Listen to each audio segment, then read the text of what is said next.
बिस्मिल्लाहिर्रहमानिर्रहीम। अस्सलाम वालेकुम नाज़रीन, मैं हूं आपका होस्ट अहमद फवाद। दो बहुत ही बड़ी ब्रेकिंग न्यूज़ हैं जी, आज की व्लॉग में आपसे शेयर करूंगा। पहली बड़ी खबर तो ये है कि बिल आखिर चीफ साहब को फारिग करने का जो फैसला है जी वो कर लिया गया है और इस हवाले से इंतहाई इंपॉर्टेंट जो कदम है वो भी उठा लिया है। कुछ एक्सक्लूसिव डिटेल्स हैं, इस हवाले से मैं आपसे शेयर करूंगा। और दूसरी बड़ी खबर यह है कि महमूद अचकज़ई साहब की जानिब से 15 दिन का एक बड़ा जो अल्टीमेटम है इस चुनतखब रिजीम को जारी किया गया है। और अगर इन 15 दिनों के अंदर मुतालबात नहीं माने गए तो फिर उसके बाद महमूद अचकज़ई ने भी मुल्क गीर तहरीक का जो ऐलान है जी वो भी कर दिया है। इस पर भी कुछ अहम और एक्सक्लूसिव डिटेल्स हैं, वो भी आपके साथ में शेयर करूंगा। साथ ही साथ अमेरिका में भी एक इंपॉर्टेंट बिल पास हुआ है और एक और बिल पेश भी किया गया है जो बिजली की तरह बनकर टूटा है जी इस चुनतखब रिजीम के ऊपर। इस पर भी कुछ तफसीलात हैं, वो भी आपके साथ में शेयर करूंगा। व्लॉग में आगे बढ़ने से पहले एक माजरत आपसे करनी थी कि मेरे बैकग्राउंड में जो है वो आपको आवाज़ें या कुछ शोर जो है वो आ रहा होगा, तो इसके लिए पेशगी माजरत है। असल में मिलाद का चूँकि मौका है तो मस्जिद चूँकि मेरे घर से करीब ही है तो मिलाद मनाया जा रहा है, तो इस वजह से जो आवाज़ है वो आपको आ रही होगी, लेकिन आप जो है वो थोड़ा सा आज के दिन इसको आप इग्नोर कीजिएगा। बहरहाल जी, पहली खबर की जानिब में बढ़ता हूँ जी। पहली बड़ी ब्रेकिंग न्यूज़ ये है कि chief justice Islamabad high court justice Sarfaraz Dogar साहब जो हैं जी, इनके लिए अच्छी खबर नहीं है माफ़ कीजिएगा। और अच्छी खबर ऐसे नहीं है कि ईमान मिजारी वाला जो मामला है वो मामला अब संभलने भी नहीं संभल रहा। एक नई डेवलपमेंट इसमें सामने आई है और नई डेवलपमेंट ये सामने आई है कि लाहौर हाई कोर्ट बार जो है इसने अपना एक एलामिया जारी किया है और इस एलामिया में इसने चीफ जस्टिस सरफराज डोगर साहब जो हैं इन्हें फारिग करने का जो मुतालबा है वो किया है। यानी कि बार की जानिब से ये फैसला कर लिया गया है कि इस मामले के ऊपर चीफ साहब को फारिग होना चाहिए। इसके बाद ये जो बड़ा मुतालबा है वो सामने आया है। अब ईमान मिजारी वाला जो मामला है ये बज़ाहिर बड़ा छोटा मामला है, लेकिन हरासा करना, धमकी देना, ये जो दोनों मामलात हुए इस्लामाबाद हाई कोर्ट में, ये दोनों मामलात कोई मामूली नौयत के नहीं थे। और इसका अंदाज़ा इस बात से लगा सकते हैं कि हादी चट्ठा जो कि ईमान मिजारी साहिबा के शोहर हैं, उन्होंने अपने एक इंटरव्यू में बताया कि जब chief justice Islamabad high court की जानिब से ये मामला किया गया तो इसके बाद जब उन्होंने देखा कि सूरत हाल बिगड़ती जा रही है, हाथ से निकलती जा रही है, तो उन्होंने अपनी फैमिली के ज़रिए, हमारी फैमिली या हमसे जो राब्ता है वो करने की कोशिश की ताकि जो मामला है वो किसी तरीके से रफा दफा हो जाए। बहरहाल जी, ईमान मिजारी साहिबा ने इस हवाले से एक दरखास्त भी दी है।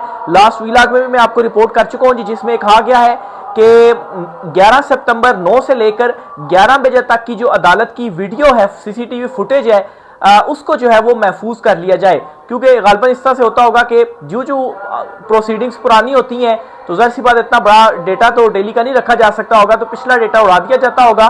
तो इस वजह से ये दरखास्त दी गई है ताकि कल को अगर कोई मामला खुलता है तो बतौर सबूत वो सीसीटीवी फुटेज सामने रखी जा सके कि चीफ साहब की जानिब से क्या कहा गया और ईमान मिजारी साहिबा का जो रवैया था वो अदालत में क्या था, सीसीटीवी फुटेज में सब कुछ नजर आ जाए।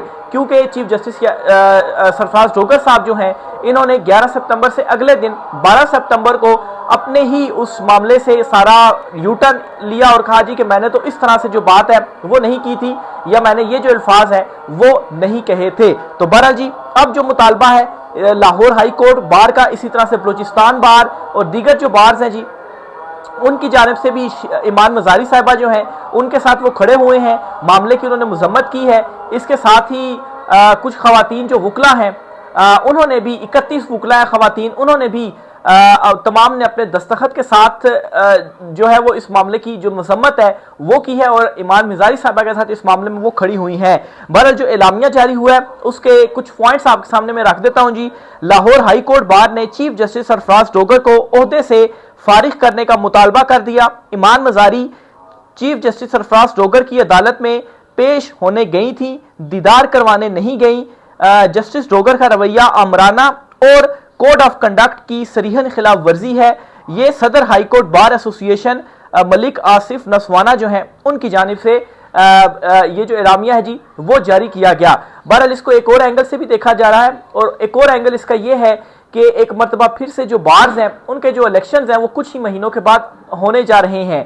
तो अगर वो यहाँ पर चीफ जस्टिस सरफराज डोगर के अगेंस्ट जरा स्टैंड लेते हैं और जरा पीटीआई की थोड़ी तरफदारी करते हैं और ईमान मिजारी साहिबा के साथ खड़े होते हैं, तो इस तरह से जो अपना वोट बैंक है वो बढ़ा सकते हैं। इस एंगल से भी इसको देखा जा रहा है, क्योंकि ऐसा हो चुका है। खासतौर पर इस्लामाबाद की जो बार है, इन्होंने इनके जो मौजूदा सदर है जी, पाकिस्तान तहरीक इंसाफ के नाम के ऊपर जो वोट है पहले वो लिया। इमरान खान साहब की जो बात है वो ये करते थे, लेकिन जब ये इलेक्शन जीत गए तो इलेक्शन जीतने के बाद मुकम्मल तौर पर इनकी जानिब से खामोशी जो है वो इख्तियार कर ली गई। इवन के ईमान मजारी साहबा जो हैं, इनके मामले में भी अभी तक यहां से कोई जो मजम्मत है वो सामने नहीं आई है। तो इस वजह से जी इस चीज को भी इस एंगल से जरा देखा जो है वो जा रहा है। दूसरी खबर आपसे शेयर करता चलूं जी कि अमेरिका में एक बिल पास हो चुका है जी, और वो बिल ये कहा गया, उस बिल में ये कहा गया है कि जब भी अमेरिकी और पाकिस्तानी जो मिलिट्री इस्टेब्लिशमेंट होगी जी, इनमें जब भी गुफ्तगू वगैरह होगी या किसी भी मामले को लेकर मुलाकात होंगी, चीज़ें डिस्कस होंगी, तो इसमें जो पाकिस्तान की इस वक्त सूरत हाल है, जो सियासी कैदी हैं, जो इमरान खान साहब हैं, इनसे रिलेटेड भी जो इशू है वो सामने रखा जाएगा।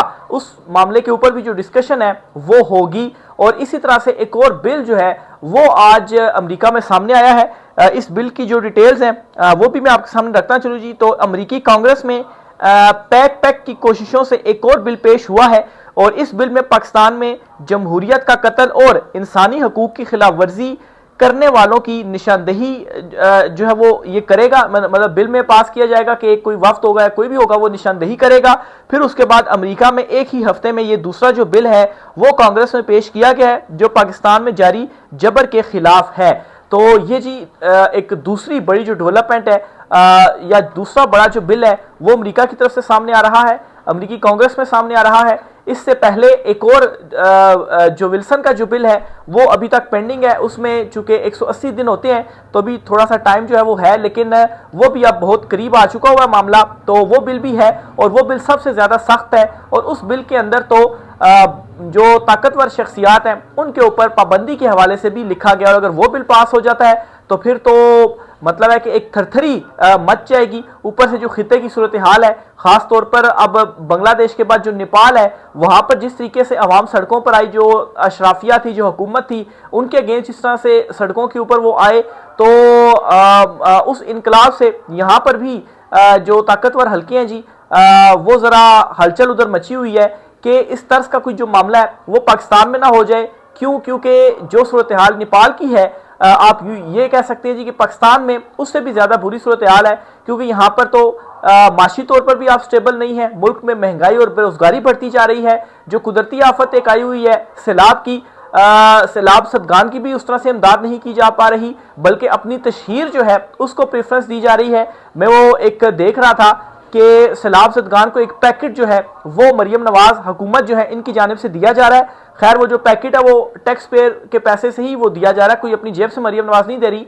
बहरहाल उस पैकेट के अंदर क्या है जी, एक तो वो थैला सा है जो हैंड बैग सा एक होता है, और उसके अंदर एक पापड़ है और एक जो है वो जूस है, यानी कि टोटल कोई 80 या 100 रुपए का उसके अंदर खाली जूस और पापड़ होगा, और मेरे ख्याल से कोई 60-70 रुपए का तो खाली, या 100 रुपए का तो उस खाली बैग की कीमत होगी। और उस बैग के ऊपर क्या है जी, मरियम नवाज की जो तस्वीर है वो लगी हुई है, और लिखा हुआ है जी कि इस मुश्किल घड़ी में मरियम नवाज आपके साथ हैं। तो इतना उनको दिया नहीं जा रहा जितने पैसे अपनी तशहीर के ऊपर मरियम नवाज जो है वो लगा रही हैं, और ये सारे पैकेट्स के ऊपर इस तरह किया जा रहा है। अब आप खुद सोचें कि वो एक चिप्स का पैकेट या एक जो जूस है उससे उनका क्या बनना है भाई। अगर फर्ज करें आपने 200 रुपए का वो उनको दे दिया है, मतलब 200 रुपये आप उसके ऊपर खर्च कर रहे हैं, वही आप जो है वो उनको आटे के ऊपर खर्च कर लें, या जो है वो कोई सालन वगैरह या देग वगैरह उसके ऊपर आप खर्च करके उस तरह से आप उनकी जो मदद है वो कर सकते हैं। तो ये तो एक, और ऊपर से मजीद क्या किया जा रहा है कि जो कुछ सामान दिया भी जा रहा है उसमें भी एक थैले के साथ 15-15 जो लोग हैं वो अपनी तस्वीरें बना रही हैं। तो इस नफ्स एक तरह से जो मजरू है वो की जा रही है, और उनसे ज़्यादा तो जो प्राइवेट कुछ तंजीमें हैं, जो इमदादी टीमें हैं, वो उनसे ज़्यादा जो काम है वो कर रही हैं। तो बहरहाल जी ये वही सूरत हाल बनती जा रही है। बहरहाल वहां पर लावा फट चुका है, यहां पर अभी जो लावा है वो फटा नहीं है, लेकिन इसी तरह सूरत हाल जारी रही तो जो लावा है जी वो बहुत जल्द फटेगा। महमूद अचकज़ई साहब के हवाले से भी आपको बताता चलूं जी, 15 दिन का उन्होंने अल्टीमेटम दिया जी। जो इस वक्त की मौजूदा सूरत हाल है, जो जुल्म जबर फस्तायत किया जा रहा है इमरान खान साहब के साथ जो किया जा रहा है, जो सियासी तौर पर इंतकाम का निशाना बनाते हुए कैद में जो रखा गया जी, महमूद खान अचकज़ई साहब जो हैं उन्होंने 15 दिन का अल्टीमेटम दिया है कि ये जो एक रवैया है हुकूमत का, ये अब नाकाबिले बर्दाश्त है। इन सारी चीज़ों को अब रोकना होगा और अगर 15 दिनों के अंदर आपको अल्टीमेटम देते हैं, आप नहीं रुकते, तो फिर तहरीक का जो ऐलान है वो महमूद अचकज़ई साहब जो हैं उनकी जानिब से कर दिया गया है। अब महमूद अचकज़ई कौन है? वो इमरान खान साहब के नामजद अपोजिशन लीडर हैं और इमरान खान साहब ने उनके ऊपर एतमाद का इजहार किया, अपनी पूरी जमात के ऊपर अदम एतमाद करके इमरान खान साहब ने उन पर एतमाद का जो इजहार है वो किया। इवन के उन्होंने 8 सितंबर को एक एहतजाज जो है वो भी रखा था, उसमें भी इमरान खान साहब ने हिदायत की थी कि पाकिस्तान तहरीक इंसाफ के जो लोग हैं वो महमूद अचकज़ई के साथ खड़े और उस एहतजाज में भी वो शामिल हों। तो बहरहाल जी ये महमूद अचकज़ई साहब की जानिब से ऐलान किया गया है और बरतानवी हाई कमिश्नर से भी एक 2 रोज़ कबल महमूद अचकज़ई साहब ने मुलाकात की थी और उनसे भी वहाँ पर भी उन्होंने यही सवाल उनसे पूछा था कि इस वक्त तो मुल्क में जमहूरियत नहीं है, जो मौजूदा हुकूमत है सबको मालूम है कि कैसे ये मुसल्लत की गई है, मैंडेट चोरी किया गया है, तो आप कैसे इस सारी हैपनिंग्स के बावजूद खामोश जो हैं वो रह सकते हैं। तो मेरे ख्याल से पार्टी से ज़्यादा तो महमूद अचकज़ई जो हैं वो इस वक्त इमरान खान साहब के बयानिए को आगे लेकर चल रहे हैं। तो अगर उन्होंने ये अल्टीमेटम दिया तो और वो अगर ऐसी कोई तहरीक चलाते हैं तो यकीनी तौर पर इमरान खान साहब ये कहेंगे कि पाकिस्तान तहरीक इंसाफ के जो लोग हैं वो सारे शामिल हो महमूद अचकज़ई के साथ और उनके साथ जो तहरीक है वो चलाएं। तो ये जी कुछ इंपॉर्टेंट डिटेल्स थी। इस हवाले से मज़ीद जो भी होता है आपके साथ चीज़ें जो है वो शेयर करते रहेंगे। आज के व्लॉग से इतना ही। राय का इज़हार कीजिएगा। इजाज़त दीजिए। अल्लाह हाफिज़।